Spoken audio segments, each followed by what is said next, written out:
Good morning students. आज हम BA part 3 समाजशास्त्र का सेकंड पेपर सामाजिक विचार का अध्ययन कर रहे हैं। इसके अंतर्गत हम सेकंड यूनिट का अध्ययन करेंगे। जो मैक्स वेबर हैं हमारे सामाजिक विचारक, उन्होंने 3-4 मुख्य जो हैं उनका अध्ययन किया है, जिनमें पहला उनका अध्ययन किया है सामाजिक क्रिया के ऊपर। तो सामाजिक क्रिया का अर्थ उन्होंने बताया है कि किसी क्रिया को सामाजिक क्रिया तभी माना जा सकता है जब इस क्रिया को करने वाले व्यक्ति या व्यक्तियों द्वारा लगाए गए व्यक्तिनिष्ठ अर्थ या प्रतीकात्मक अर्थ के कारण यह क्रिया दूसरे व्यक्तियों के व्यवहार द्वारा प्रभावित हो और उसी के अनुसार उसकी गतिविधि निर्धारित होनी चाहिए। इस प्रकार मैक्स वेबर जो हैं समाजशास्त्र को सामाजिक क्रियाओं का अध्ययन करने वाला विज्ञान भी मानते हैं।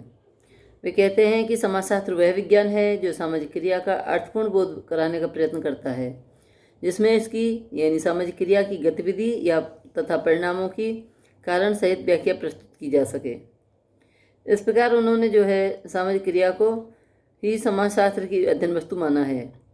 स्वयं मैक्स वेबर ने वर्ग, परिस्थिति, धर्म, नौकरशाही, राजनीतिक दल एवं अनेक सामाजिक घटनाओं का अध्ययन और विश्लेषण सामाजिक क्रिया के माध्यम से ही किया है। इसके बाद सामाजिक क्रिया की जो है मैक्स वेबर ने कुछ विशेषताएं बताई हैं जो निम्न है। प्रथम है, सामाजिक क्रिया दूसरे व्यक्तियों के भूत, वर्तमान या भावी व्यवहार द्वारा प्रभावित हो सकती है। यदि कोई व्यक्ति भूतकाल में उसे दी गई गाली का बदला लेने के लिए अपने शत्रु के साथ मारपीट करता है भविष्य में, तो उसकी यह क्रिया सामाजिक क्रिया कहलाएगी। दूसरी विशेषता उन्होंने बताई है, प्रत्येक प्रकार की क्रिया सामाजिक क्रिया नहीं है। जैसे जड़ पदार्थों या विजानदार पदार्थों से प्रभावित क्रिया को सामाजिक क्रिया नहीं मानेंगे। उदाहरण के लिए जैसे बिजली कड़कने पर बच्चे का डर जाना, चीखना, ये सामाजिक क्रिया नहीं है, क्योंकि यह क्रिया बेजानदार पदार्थ या घटना के प्रति व्यक्त की गई क्रिया है। ऐसे ही अकेले बैठकर भगवान का भजन करना, पूजा पाठ करना, भगवान को पुष्प अर्पित करना, ये सब सामाजिक क्रिया के अंतर्गत नहीं आते। पुरोहित द्वारा मंत्र उच्चारण करना, यजमान द्वारा यज्ञ में आहुति देना, ये सब जो है सामाजिक क्रिया नहीं है। तीसरा विशेषता उन्होंने बताई है, मनुष्य का प्रत्येक प्रकार का संपर्क भी सामाजिक संपर्क नहीं होता है। इसे उसी सीमा तक सामाजिक कहा जाएगा जहाँ तक कि कर्ता का व्यवहार दूसरे के व्यवहार से अर्थपूर्ण ढंग से संबंधित हो, प्रभावित हो। उदाहरण के लिए यदि सड़क पर 2 साइकिल सवार टकरा जाते हैं और बिना कुछ एक दूसरे को कहे हुए चले जाते हैं, तो ये सामाजिक क्रिया नहीं है। इसके स्थान पर यदि टकराने के बाद दोनों में गाली गलौज या मारपीट होती है, तो उसे हम सामाजिक क्रिया कहेंगे। इसके बाद मैक्स वेबर ने चौथी विशेषता बताई है सामाजिक क्रिया की। वे कहते हैं कि सामाजिक क्रिया न तो अनेक व्यक्तियों द्वारा की जाने वाली एक सी क्रिया को कहते हैं और न ही उस क्रिया को कहेंगे जो केवल एक दूसरे व्यक्तियों द्वारा प्रभावित है। उदाहरण के लिए सड़क पर कुछ व्यक्ति जा रहे हैं और यदि वर्षा आने पर सभी व्यक्ति अपना अपना छाता लगा लेते हैं, तो यह उनकी सामाजिक क्रिया नहीं कहलाएगी। इसका कारण यह है कि छाता लगाने की क्रिया का एक दूसरे व्यक्तियों की क्रिया से कोई संबंध नहीं है, वर्षा से संबंध है। इसी प्रकार दूसरे व्यक्तियों की क्रियाओं का अनुकरण भी सामाजिक क्रिया नहीं है, जब तक दूसरे व्यक्ति या व्यक्तियों की क्रिया से अर्थपूर्ण रूप से प्रभावित नहीं हों। इसके बाद जो है मैक्स वेबर ने सामाजिक क्रिया के प्रकारों का उल्लेख किया है, जो 4 बताइए उन्होंने। प्रथम है तार्किक क्रिया, दूसरी मूल्यांकनात्मक, तीसरी भावनात्मक या संवेगात्मक क्रिया और चौथी बताइए है परंपरागतात्मक क्रिया। तो इसके अंतर्गत हम प्रथम प्रकार की क्रिया का अध्ययन करेंगे, वो है तार्किक क्रिया। तार्किक क्रिया का संबंध किसी लक्ष्य के साथ होता है। एक पुल का निर्माण करते समय एक इंजीनियर की क्रिया, धन कमाने के लिए प्रयत्नशील व्यापारी की क्रिया तथा युद्ध में सफलता प्राप्त करने के प्रयत्न में लगे हुए सैनिक अधिकारी की क्रिया इसी श्रेणी में आती है। उदाहरण के लिए यदि कोई व्यक्ति नया काम धंधा, व्यापार या फैक्ट्री प्रारंभ करने से पूर्व अपने पास जमा पूंजी, माल की आवक, ग्राहक, मुनाफा आदि का हिसाब लगा लेता है और फिर व्यापार या काम धंधा शुरू करता है, तो उसकी यह क्रिया तार्किक क्रिया कहलाएगी। दूसरी प्रकार की क्रिया बताइए मूल्यांकनात्मक क्रिया।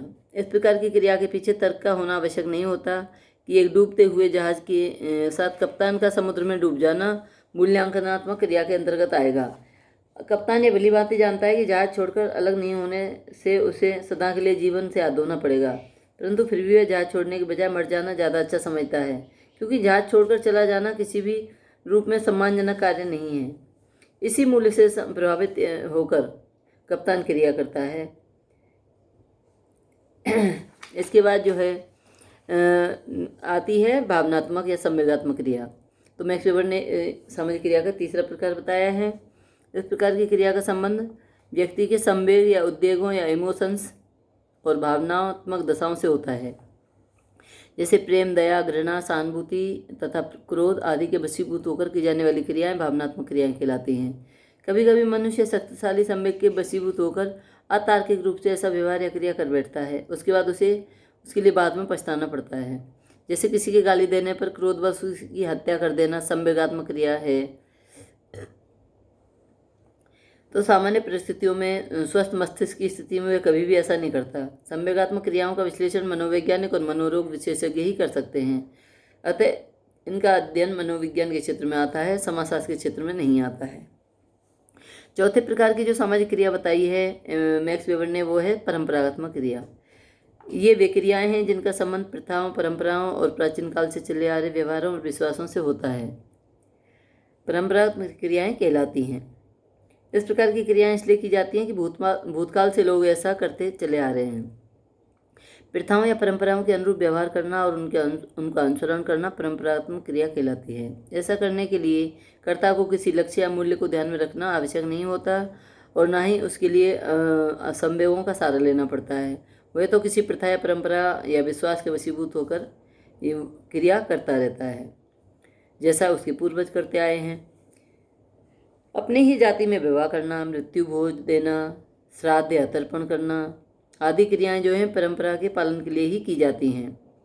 इस प्रकार परंपरागत सामाजिक क्रियाएं वे क्रियाएं कहलाती हैं जिन्हें लोग आदत या स्थापित परंपराओं के प्रभाव के दबाव के कारण भी संपन्न करते हैं। इसके बाद हम मैक्स वेबर के अनुसार जो सामाजिक क्रिया बताई है उसको समझने की विधियों का भी उल्लेख किया गया है, जिनको मैक्स वेबर ने 2 प्रकार से बताया है। पहली विधि है बौद्धिक विधि और दूसरी है भावात्मक विधि। तो जो बौद्धिक विधि है उसको भी उन्होंने 2 उपबिंदुओं में विभाजित किया है। प्रथम बिंदु है तर्काश्रित विधि और दूसरी है गणिताश्रित विधि। भावात्मक जो विधि है उसको भी 2 बिंदुओं में विभाजित किया है। तो भावात्मक विधि का प्रथम उपबिंदु है प्रत्यक्ष अवलोकन विधि और दूसरा है व्याख्यात्मक विधि। तो इस प्रकार से हम प्रथम बिंदु का अध्ययन करेंगे कि उन्होंने बताया है सामाजिक क्रिया को समझने के लिए बौद्धिक विधि का सहारा लेना चाहिए। मैक्स वेबर कहते हैं कि ऐसी सामाजिक क्रियाएं हैं ये जिन्हें समझने के लिए बुद्धि का सहारा लेना पड़ता है, इसलिए उन्हें बौद्धिक विधियाँ भी कहते हैं। बौद्धिक विधियों को उन्होंने 2 भागों में बांट दिया। पहली तर्काश्रित विधि। तो सामाजिक क्रिया को समझने के लिए प्रथम जो विधि है बौद्धिक विधि, वो जो तर्क पर आधारित है, अर्थात कई मानवीय क्रिया तर्क और विवेक तथा कार्य कारण पर आधारित होती हैं। उदाहरण के लिए जैसे एक व्यक्ति गणित का अध्ययन कर इंजीनियरिंग महाविद्यालय में प्रवेश लेता है, तब उसकी यह क्रिया तर्क पर आधारित है। उसके स्थान पर यदि चिकित्सा महाविद्यालय में प्रवेश लेता तो यह क्रिया तर्क द्वारा नहीं समझ सकते थे। दूसरी विधि है गणिताश्रित विधि। गणिताश्रित विधि वे हैं जिन्हें गणित के आधार पर समझा जा सकता है। उदाहरण के लिए 2 + 2 4 होता है, तो ये 2 और 2 मिलाकर 4 होने की जो क्रिया है गणित के अतिरिक्त अन्य किसी भी आधार पर नहीं समझी जा सकती। अब दूसरी जो सामाजिक क्रियाओं को समझने की विधि उन्होंने बताई है बौद्धिक के अतिरिक्त, वह है भावात्मक विधि। भावात्मक को भी उन्होंने 2 बिंदुओं में बांटा था। तो उसका प्रथम बिंदु है प्रत्यक्ष अवलोकन विधि। भावात्मक आधार पर सामाजिक क्रियाओं को समझने के लिए एक विधि प्रत्यक्ष अवलोकन विधि उन्होंने बताई है। इसके लिए कई क्रियाओं को हम अवलोकन के माध्यम से सरलता से समझ सकते हैं। उदाहरण के लिए खिलाड़ियों द्वारा मैच प्राप्त में की गई विजय को हम उनके द्वारा मैच खेलने के पूर्व में की गई तैयारी को देख के अनुमान लगा सकते हैं। इसी प्रकार से पारस्परिक विवाद, संघर्ष और प्रतिस्पर्धा और अन्य क्रियाओं को भी हम अवलोकन द्वारा समझ सकते हैं। अनेक उद्देश्यों और प्रयोजनों को भी जान सकते हैं। दूसरी उन्होंने उपबिंदु बताया है भावात्मक विधि का, वो है व्याख्यात्मक विधि। मैक्स वेबर कहते हैं कि कई क्रियाओं को मात्र अवलोकन से ही नहीं समझ सकते, उन्हें समझने के लिए उनकी व्याख्या करनी होती है।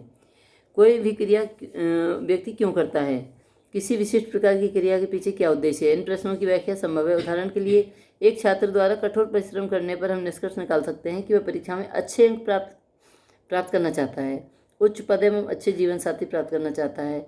इस प्रकार व्याख्यात्मक विधि में क्रिया को प्रभावित करने वाले कारकों की व्याख्या और विश्लेषण करके उसे समझने का प्रयत्न किया जाता है।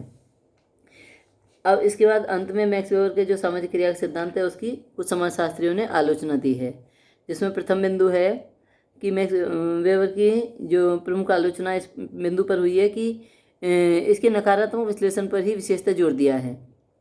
दूसरा है वहाँ जो है बुर्जुआ वर्ग यानी पूंजीपति वर्ग है उसको महत्व दिया गया है, अतः वेबर के विचारों को पूंजीपति वर्ग के पोषक के रूप में देखा जाता है। तीसरा बिंदु आलोचनाओं का है वो है मनोवैज्ञानिक सिद्धांत। कुछ समाजशास्त्री मानते हैं कि वेबर ने सामाजिक क्रिया को मनोवैज्ञानिक अवधारणाओं एवं शब्दों द्वारा परिभाषित और वर्गीकृत किया है, भावात्मक क्रिया इसका प्रमाण है। चौथा बिंदु बताया है मेलेनबोक ने, वे कहते हैं जर्मन फिलोसफी में बताया उन्होंने वेबर का सामाजिक क्रिया का वर्गीकरण जो है गलत है। और इसके बाद जो है पांचवा आलोचना उनकी हुई है सामाजिक परिवर्तन की व्याख्या नहीं की उन्होंने। छठवीं है आलोचना सामाजिक संरचना एवं संस्कृति का अध्ययन नहीं किया है। सातवीं आलोचना है उनका जो वर्गीकरण है सामाजिक क्रियाओं का वो अपूर्ण है। पार्सन्स ने सामाजिक क्रिया के कई आधार प्रकारों को उल्लेख करके ये स्पष्ट किया कि वेबर का वर्गीकरण अपूर्ण और अधूरा है। आठवां आलोचना उनकी हुई है उनका जो वर्गीकरण है वो अपूर्ण होने के साथ साथ अस्पष्ट है। एक ही क्रिया तार्किक, भावात्मक, मूल्यांकनात्मक और परंपरागत में से दो या अधिक श्रेणी में भी रखी जा सकती हैं। तब दुविधा ये होती है कि उसे किस प्रकार की क्रिया माना जाए। अब नौवीं जो आलोचना हुई है वो कोहन ने की है। वो कहते हैं कि वेबर का क्रिया का सिद्धांत सीधा, सपाट और स्पष्ट नहीं है वरन घुमावदार और पुनरुक्त है। और 10वीं आलोचना की है मर्टन और कोहन ने। वो दोनों कहते हैं कि मैक्स वेबर का क्रिया का सिद्धांत एक सीमा तक तो लघु स्तर पर सामान्यकरण कर सकता है किंतु समाज का वृहद स्तर पर सामान्यकरण करने में असमर्थ है।